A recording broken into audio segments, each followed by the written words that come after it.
Dalam perang yang sudah berlangsung lebih dari 2 pekan ini, kalian mungkin hanya melihat satu cerita. Bagaimana Iran dihancurkan. Gedung runtuh, pangkalan militer dihantam, kota-kota porak-poranda. Tapi hampir tidak ada yang membahas satu hal penting. Apa yang sebenarnya terjadi di Israel? Faktanya, Israel juga terkena dampak serangan besar dari Iran dan kelompok proksinya. Tapi hanya sedikit informasi yang muncul ke publik. Kenapa? Jawabannya sederhana, sensor militer. Israel melarang siaran langsung saat serangan terjadi, membatasi pengambilan gambar di lokasi strategis. Bahkan, laporan media bisa diblokir jika dianggap sensitif. Dan siapapun yang melanggar aturan sensor ini akan dikejar oleh aparat. Ini bahkan ditegaskan langsung oleh Menteri Keamanan Nasional Israel. Akibatnya, banyak hal yang tidak pernah sampai ke dunia. Tapi kali ini, kita akan mencoba menelusuri potongan-potongan informasi yang sempat lolos dari sensor itu. Situasi terkini Israel pasca serangan Iran dan proksinya.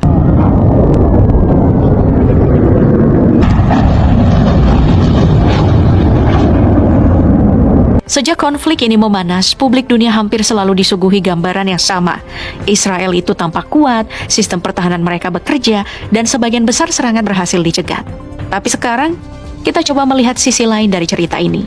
Pada awal Maret, beredar sejumlah gambar dan video yang memperlihatkan rudal balistik Iran meluncur menuju wilayah Israel. Beberapa di antaranya disebut dikawal berbagai alat bantu penetrasi, sebuah taktik yang dikenal dalam strategi militer sebagai saturation attack. Tujuannya sederhana, membuat sistem pertahanan udara kewalahan.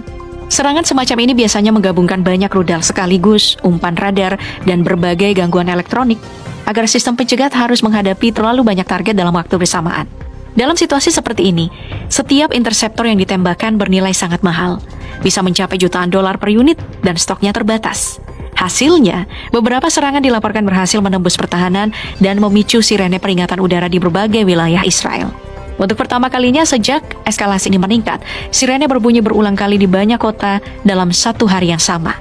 Pemerintah Israel kemudian memberlakukan langkah darurat, pembatasan aktivitas publik, penutupan sekolah dan sejumlah tempat kerja, serta pemindahan sebagian besar atau sebagian pasien rumah sakit ke fasilitas yang lebih terlindungi. Di saat yang sama, situasi di sekitar Bandara Ben Gurion sempat dilaporkan chaos. Warga yang ingin bepergian ke luar negeri.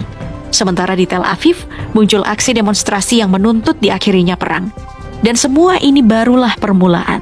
Karena di segmen berikutnya, kita akan melihat aset-aset strategis Israel yang dilaporkan terkena dampak serangan dan beberapa yang diduga tidak pernah diumumkan ke publik.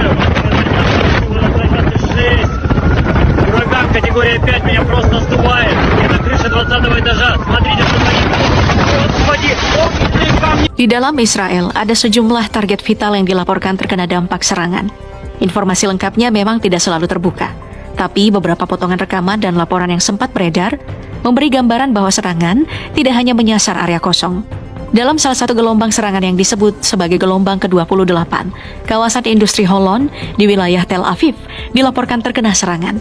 Wilayah ini dikenal sebagai pusat industri yang dipenuhi perusahaan teknologi tinggi serta pemasok komponen yang berkaitan dengan sektor pertahanan.